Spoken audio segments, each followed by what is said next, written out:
Hello, welcome to food Indian. புளி ரசம் எப்படி செய்யலான்னு பார்க்கலாம்.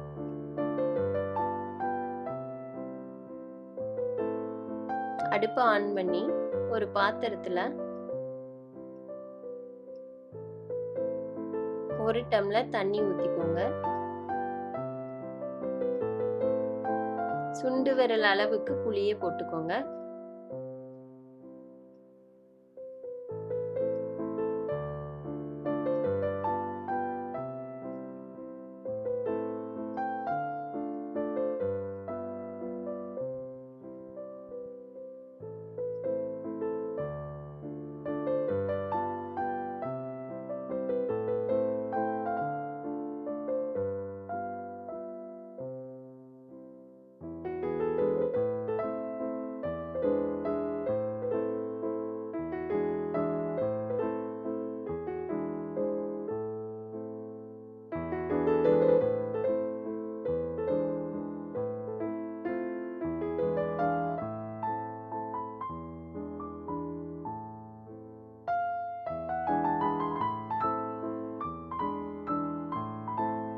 நல்லா கொதிச்சதுக்கு அப்புறம் அடுப்பை ஆஃப் பண்ணிடுங்க.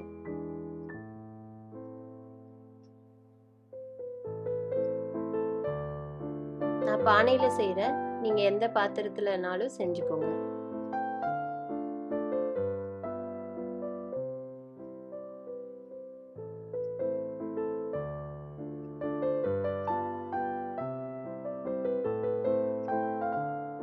சூடானதுக்கு அப்புறம் 1 டீஸ்பூன் ஆயில் விட்டுக்கோங்க.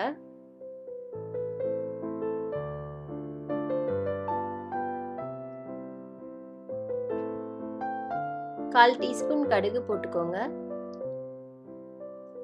கடுகு பொரிஞ்சதுக்கு அப்புறம் சின்ன வெங்காயம் 10 எடுத்து நீள நீளமா கட் பண்ணிக்கோங்க. கருவேப்பிலை கொஞ்சம், வரமிளகாய் 1 போட்டுக்கோங்க. நல்லா வதக்கி விடுங்க.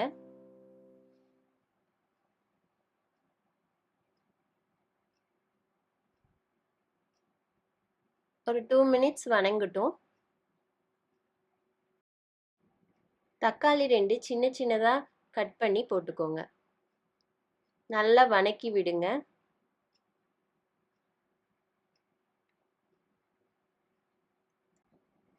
உப்பு 1/2 டீஸ்பூன் போட்டுக்கோங்க. புளி எடுத்த அளவுக்கு 2 தக்காளி தான் கரெக்டாக இருக்கும், இல்லைன்னா ரசம் ரொம்ப புளிப்பாக இருக்கும். 1/4 டீஸ்பூன் மஞ்சத்தூள்,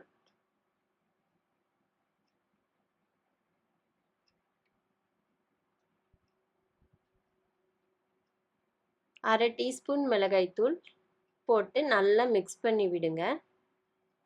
இந்த பதம் வர வரைக்கும் மிக்ஸ் பண்ணணும்.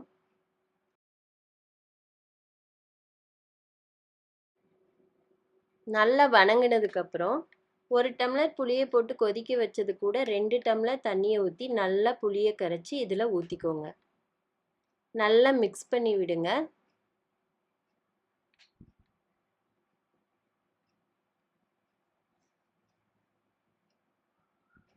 ரசம் கொதிக்கிறதுக்குள்ள சீரகம் 1 டீஸ்பூன், பூண்டு 7 பல், குருமிளகு 3/4 டீஸ்பூன் எடுத்து இடிச்சிட்டு வந்துடலாம்.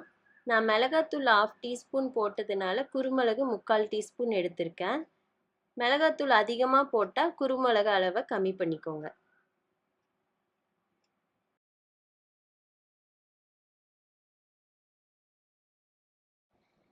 ரசம் கொதிக்குது. இப்போ 1/4 டீஸ்பூன் விட கம்மியாக பெருங்காயத்தூள் ஆட் பண்ணிக்கோங்க. இடித்த சீரகம், குருமிளகு, பூண்டை போட்டுக்கோங்க. நான் இடித்து எடுத்திருக்கேன், நீங்கள் அம்மியில் கூட நுணுக்கி எடுத்துக்கோங்க. நல்லா கலக்கி விடுங்க. இடித்ததை போட்டதுக்கப்புறம் 2 மினிட்ஸ் மட்டும் கொதிக்க வைங்க, ரொம்ப கொதிக்க வைக்கக்கூடாது. லாஸ்ட்டாக டேஸ்ட்டு பார்த்துட்டு உப்பு கம்மியாக இருந்தால் ஆட் பண்ணிக்கோங்க. 2 மினிட்ஸ் கொதி வந்ததுக்கப்புறம் கொத்தமல்லி தழையை போட்டு அடுப்பை ஆஃப் பண்ணிடுங்க.